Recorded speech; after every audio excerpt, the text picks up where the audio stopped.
guys, it's your girl Aisha, aka Geek XX Chic, and I'm back! Bigging it back! Still whack! And black! Okay, listen, I am back from vacation, first video back, and I've missed you guys, I've missed making these videos, but that vacation was well-deserved and well-needed, and I enjoyed myself, so yeah, that was fun, but I'm back, and the videos are going to be returning, and I thought I should start with Black Lightning because it was the finale that I missed and wasn't able to do anything for, and obviously it's been off for a few weeks now, and then I'll be jumping into the other shows and doing my best to catch up. So here we were. This was the finale of season 1, episode 13, and the Book of War I thought was a very interesting, the Shadow of Death, sorry, the Book of War. Both of those were explored, both of those concepts were explored in this episode. In my opinion, the Shadow of Death kind of represented Jefferson's journey through the first half of this episode. And obviously this whole idea of war, a lot was going on. A lot of factions, a lot of open doors had to be dealt with across these playing pieces that have been put out throughout the season. So let's just get into the episode because there's quite a bit to kind of discuss and unpack as far as this episode and the season as a whole, which I cannot believe is already over, but was a great ride. So let's get into it. It was interesting, the exposition we got in the first half of this episode. Gambi was the storyteller. We've had him kind of be the person to do most of the exposition, especially when it's a character-to-character exposition in the show. We've had a little bit through flashbacks here and there, but for the most part, Gambi's been the one to explain a lot of things. He's been that linchpin for the show. And it was nice that they used Jen and her ignorance to everything about this whole situation to be the audience, represent us as far as not understanding what happened to Tobias, what's going on with Khalil, all that kind of stuff. So we learned about what happens with Tobias. I mean, obviously for the people who read the comics, you already know what Tobias's deal is, but we at least got the explanation finally from Gambi as to why Tobias has not aged a day in over 30 years and how he's got this super strength. And it's a serum that he has to inject. And clearly the way he described it, especially with that detail, says to me that it's something that either Gambi, he might have found out on his own. As we already know, Gambi was able to tap into ASA just about everything, it looks like, right up until Proctor kind of started to cut that out. But yeah, he knows that Tobias was this serum. He has to take it regularly, it looks like, to maintain this agelessness and this strength. And we saw him for the first time actually injecting said serum. We'd never seen that happen before. We had no idea how he was doing what he was doing. But it looks like, we saw it go through his veins. It kind of had a very glowy, kind of electrical type of look to it. So very interesting.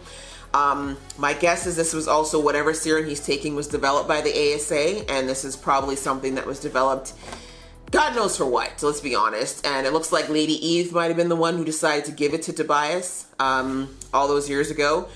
And that's why she was so protective, I think, of him in the beginning of the season. We learned what happened with Tobias. Now we know his deal. And we also learned about Cyanide, someone that, let's face it, we've seen her since the very beginning of the season.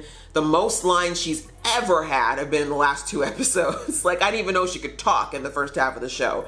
But she had a couple of lines these last 2 episodes, and I think I noticed that, I think I picked up on an accent. I didn't look up the actress who plays her, but if this shows, I don't know, who knows? She could be a foreign actress, and maybe that's one of the reasons she hasn't had a lot of lines before this. But we got to hear her entire story in like 5 minutes. But it's one of those things where I'm not sure if we, I'm sorry, my voice keeps cracking. I'm not sure if we learn this stuff about Cyanide because she's going to have a bigger role in season 2 or not.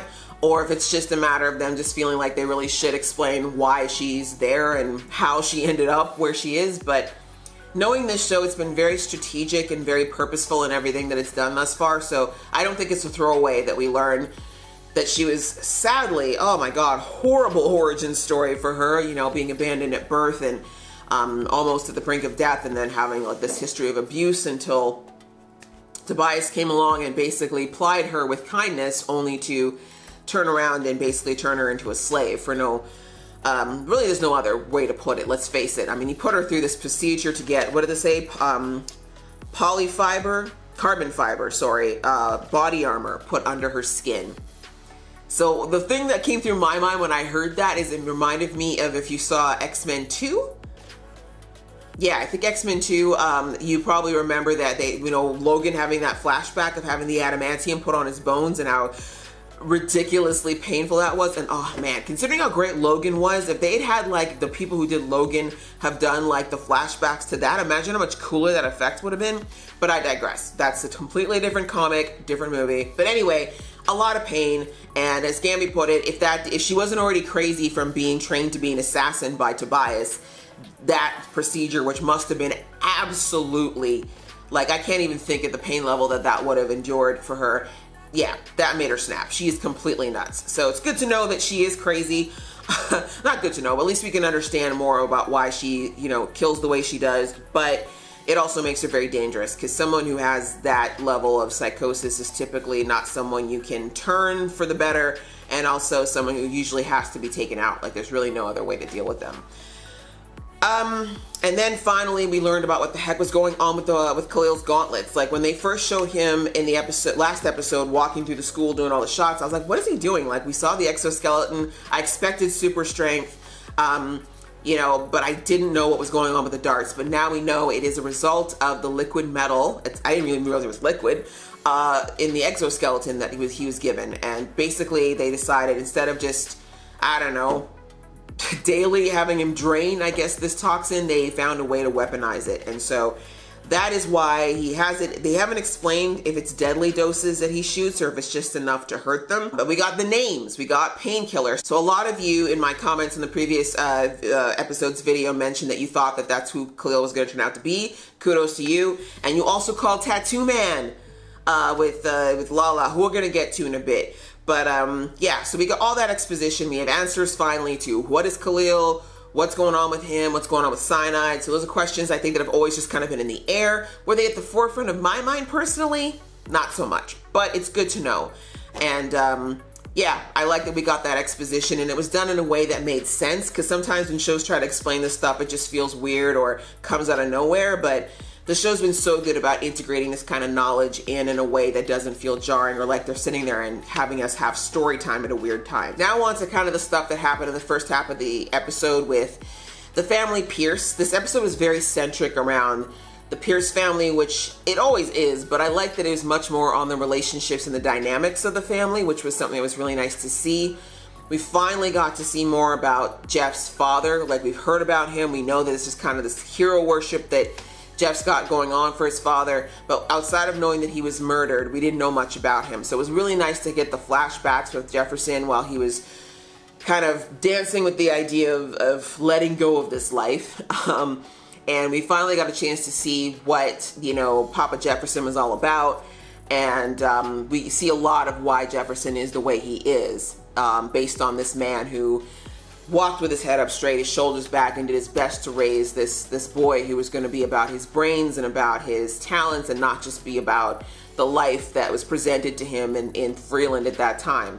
So really, really well done that we got to see that. I love seeing the dynamic. You know, I love that this show at least has this, because we've seen Jefferson be a really good father to his daughters, which is, I've talked about this way earlier in the season, that it's just so refreshing to see a black man being put in a position to be shown as a great leader and a father and a positive influence, because we all know that unfortunately the masses don't present black men this way, and that's a huge problem, and that's a whole video on itself. But it's great that this show has taken that opportunity to show that, as far as him, you know, Jefferson is, you know, as a leader in the community, as a principal, but also as a father and the head of a household.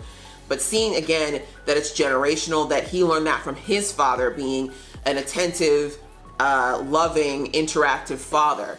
That, you know, we saw this man being an example for his son, but also teaching him and being there and openly saying things like, I love you. That's so huge. I know it seems like a little thing, but we live in a very hyper masculine culture, particularly in the black culture, where, you know, it seems like to say the words, to say I love you is somehow considered to be weak or girly or whatever.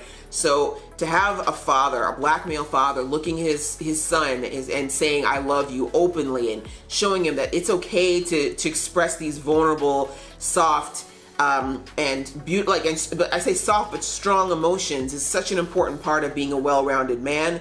And it was great. It's just a wonderful example. I love seeing those interactions and really seeing where Jefferson learned to hold his head up, and where he learned about, you know, directing his life via his decisions and not by the environment around him, and just really rising above. You know, even though there was a lot of injustice and a lot of bad things that have happened in the world, but to rise above that and not use as an excuse, you know, to act poorly. So really good to see. That was great. The relationship there with Lynn and Jefferson was kind of highlighted again. And I really love that they brought up the whole thing about how she said she felt this feeling in her stomach yesterday or whatever, when it would have been the same time that Jefferson had flatlined. I have heard of this. This is a real phenomenon that has happened between couples, particularly people who are very close. Not just couples, it's happened between siblings. Parents and children will feel this sometimes, but it just shows when two people have a really deep connection with each other. I've heard this happen so many times that when the other has been either severely hurt or dies, that person they have the connection with, no matter where they are, will know. It's it's terrifying in the one hand, but it's also such a beautiful thing to show that, you know, the connection we as humans can have with each other is so beautiful and so amazing. And it has to be pretty deep to be that in touch with somebody. And it was really sweet to see that Lynn and Jefferson have that connection, even though they've been divorced. And I say that because it really is on paper only, let's be real. It doesn't look like either of them have dated or done anything that they wouldn't have done as married couples outside of live together. So even with that little separation that they've had for almost a decade, they clearly still loved each other so very much, and that connection was still there. So that was really beautiful, and it was lovely to see that highlighted in their relationship. So now on to the Lala stuff. Before we go back to what happened at the cabin, let's go back to Lala. We have confirmation that he's the tattoo man, as I mentioned before, that we had Tobias actually call out the name, and it's good. That's cool. We finally have that. People were speculating. A lot of you in my comments, thank you so much, mentioned that that's probably who Lala was. We have that confirmation now that that's who this show is interpreting him to be. I believe that they took some liberties with how Tattoo Man is in the comics versus how he is here, but overall people got enough of it that they figured out who he was. We found out that Lala was reanimated. And we know this, obviously, because we saw, well, actually, we shouldn't say that. A lot of us were wondering whether or not he actually died in the cell that night, or if he just, you know, passed out. But it was confirmed he was indeed killed, and then Tobias took him and reanimated him. Point being, he brought Lala back to life, and I guess during that process, he first of all did whatever it is to turn him into a mind slave, put him into the sunken place, and then he also said that one of the side effects of the reanimation is that he's going to have these hallucinations of everybody he's ever killed and every will kill, and they're going to tattoo on his body until there's nothing left.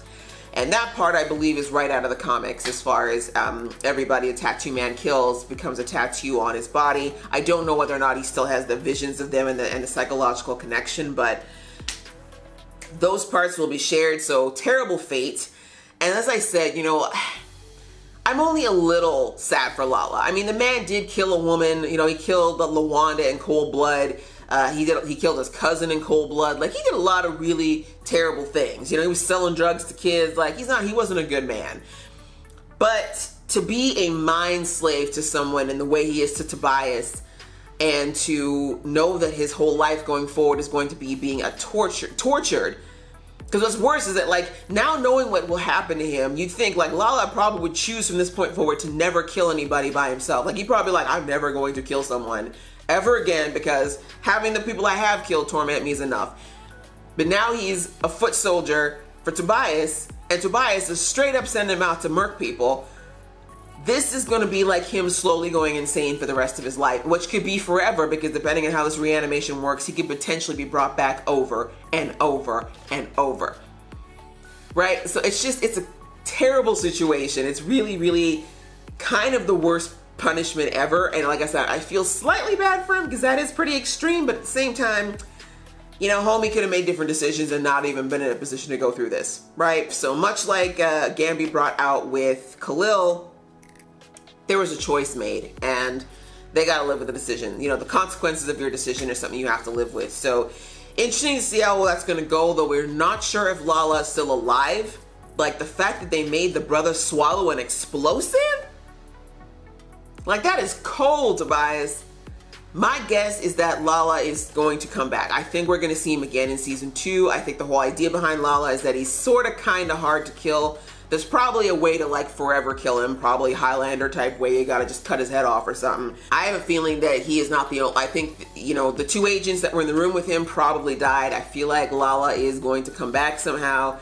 And because of the mind control, he's going to end up back with Tobias, and God knows what's going to happen to him next season. But whew, that was a hell of a side story for him. Like I said, it's intriguing, it's dark, and it's really good storytelling, but it's also really kind of sad on one side too. And just a side note, sorry, you know, I talked a little bit earlier about the whole stuff with Jefferson and his family.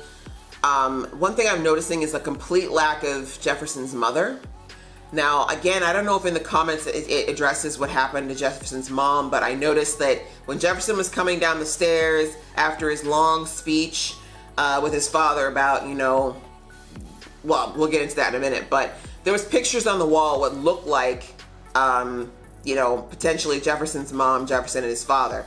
But we have no idea what happened to her. I've never heard, I don't think, any mention of what happened to Mama Pierce in this situation. So if any of you know, please leave it in the comments below. But I think it's kind of interesting that the show's focused so much on Jefferson's father, but nothing about his mother. And he doesn't ever seem to bring her up either. So I'm wondering if it was a situation where she died or left, or could she potentially come back and maybe be a presence in the show in season 2? I don't know. Let me, you guys, if those of you out there who know, if it's in the comics, please leave it below. If you have speculations, we can talk about that too. But that all kind of rolls into the whole scene with Black Lightning, or Jefferson, I should say, with his father. We have the flashback where he's now an adult. He's no longer a child having memories.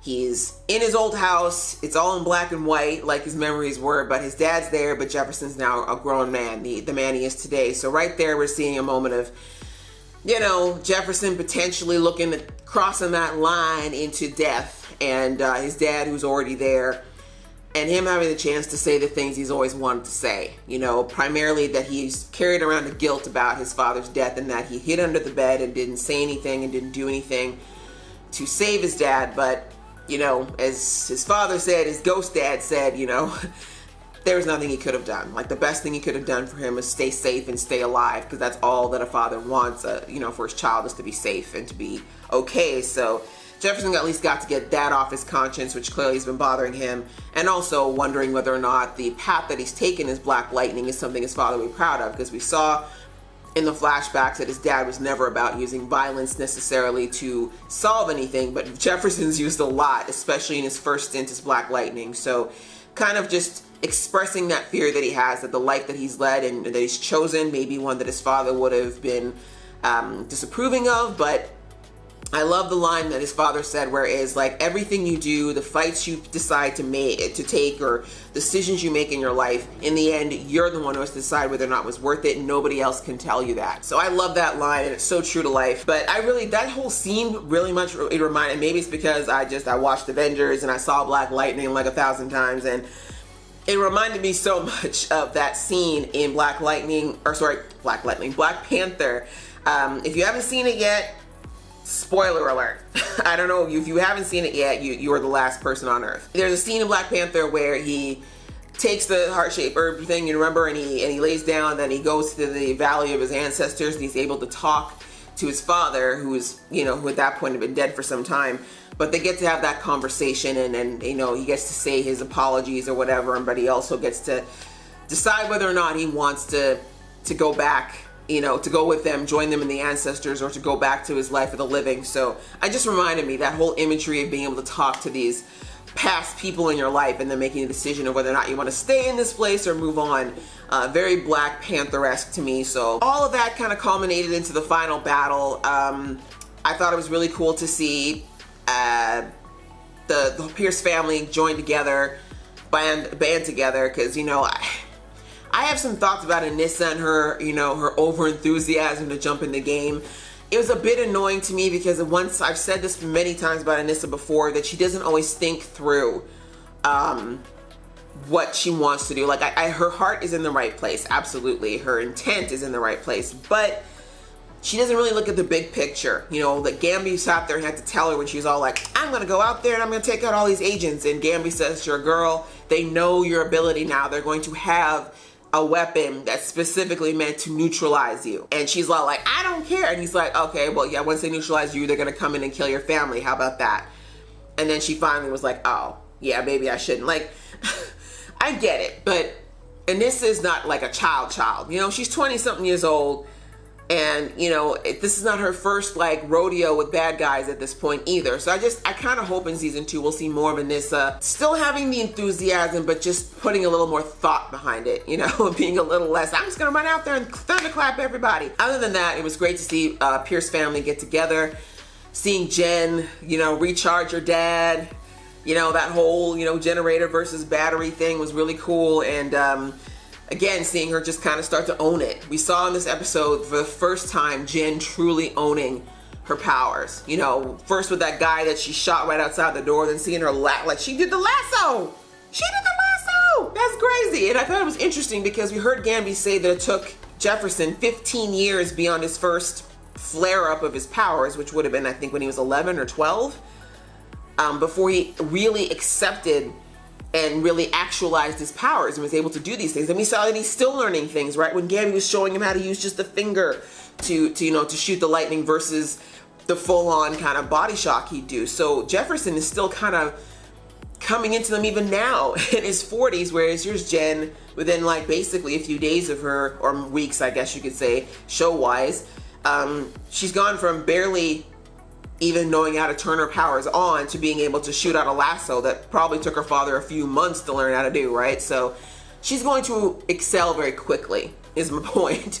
And it was kind of cool to see her again, just really owning it for the first time and seemed to like it. Like, oh my God, that scene at the end where she sat there and whipped that man around, dropped him on the ground, and then like just flipped her hair back and forth. I was like, okay, Jen, I see you. It was really cool. So I like that. It was good to see them all come together and realize they're gonna have to work together. And I'm so happy that in season 2, we're gonna see more of Jen, I think, owning that, 100% owning it, and being able to kind of get in the mix. Whether or not she'll actually go out with her father and Anissa, I think is gonna be a question, but I think this whole stuff with Khalil is going to be a huge motivator for Jen in season 2.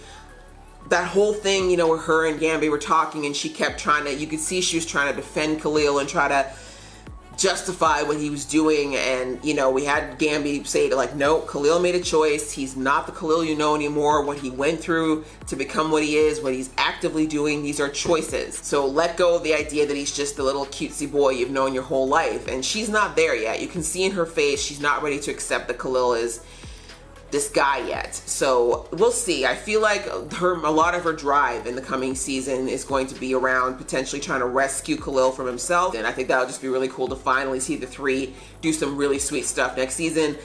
And yes, I will say it, I wouldn't be opposed to some form of a crossover or like little mashup with another one of the DCW shows. Now again, I've talked about this very early in the season. I talked about whether or not it'd be a good idea to have a crossover or to include Black Lightning in some of the crossover events. Do I think it's going to happen? I still say it's probably a no, because this season, I mean, heck, even the ending season, the ending scene in this show where they literally, where cyanide execution style shoots that man in the head.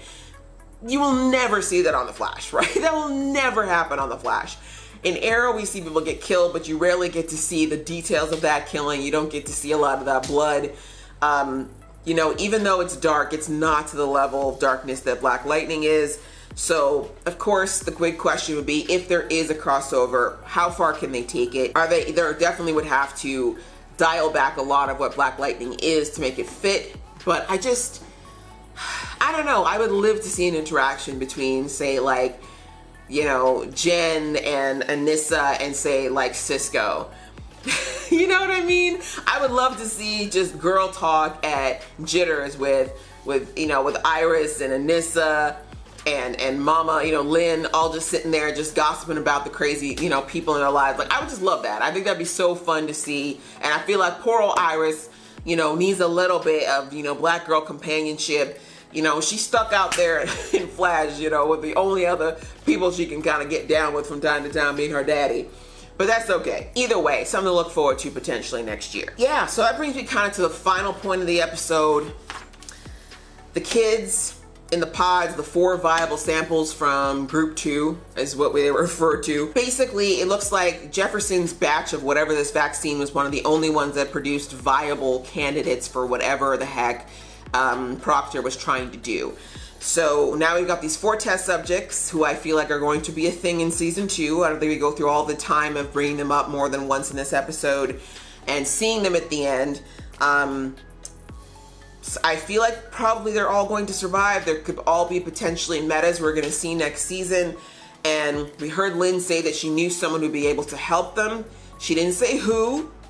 And that makes me very, like, what? Who does Lynn know that would know about this? What are we talking about? And it also makes me wonder, like, there's no way they can just hand these kids over and be like, so we found these kids in these pods in this weird warehouse. Can you just make sure they're okay? Like, it's not going to go down like that, right? Clearly, someone's going to ask questions. They're going to have to talk about the green light and the effect that it's having and the experiments that have been going on. And I just feel like if it's not the ASA who's going to potentially jump onto this and just keep Proctor's work going in some fashion, somebody else is going to. So interested to see who these 4 test subjects are and if they're going to end up being more metas or how it's all going to go down. People kept mentioning Static Shock this season. Maybe he's in one of those pods and we're going to see him potentially come out of this. Literally, there's so many possibilities. But yeah, it was a good episode. Great episode, very interesting move, ballsy move to have Jefferson kind of out of commission for the first half of the episode, considering it was the finale. But I still don't feel like it was a bad move. I don't think it felt jarring. It was just a very interesting choice. But it was good. It was good. The ending was a lot of fun. Like I said, I think it was a really great way to end this season, because when they would have written this episode and done it, it was likely long before they found out that they were being renewed for a second season. So, you know, they did a great job of ending this season in such a way that if they didn't get renewed, people would still feel like it was good. We got our story told. We're satiated. Still want more, but we're satiated. And they left it open enough so that we're definitely ready to see what happens in season 2. So well done. Well done to this show. Well done for the whole season. This was a great, great, great show, guys. I enjoyed every episode. It was thoroughly entertaining. I think the only other series that I saw this year that was that good for me was The Gifted. You know, just every episode building onto the next, really well written, really well thought out. Definitely had a theme throughout the entire season that was executed, and I felt it. It was well done. They've got big shoes to fill in season 2, so I really hope that doesn't fall off the rails next season, but I enjoyed this. This was so much fun. I hope you guys enjoyed watching it this season along with me. I hope you enjoyed this season, but if you didn't, let me know why. I don't know how you could be, I don't know how you could come to that conclusion, but if you did, please let me know below what you think of this episode, what you think of this season. What do you think is going to happen to the 4 test subjects and who's taking care of them? And let's just have fun. Let's speculate. For those of you who read the comics, speculate below who you think who be those 4 people in the pods. Who do you think could potentially join this crew next season or potentially become a new villain? So again, thank you so much for watching this season along with me, guys. It's been so much fun. Your comments have been amazing. You've been so helpful with a lot of the questions and speculations I've had. Thank you so much. Hopefully we'll see you again in a few months when season 2 kicks off. So if you like this video, guys, please click like, and if you want to see more from this geeky face, please click subscribe. And if you haven't seen the reaction video, you can definitely check that out on my Patreon page. The link will be below in the description. Until next time, see ya.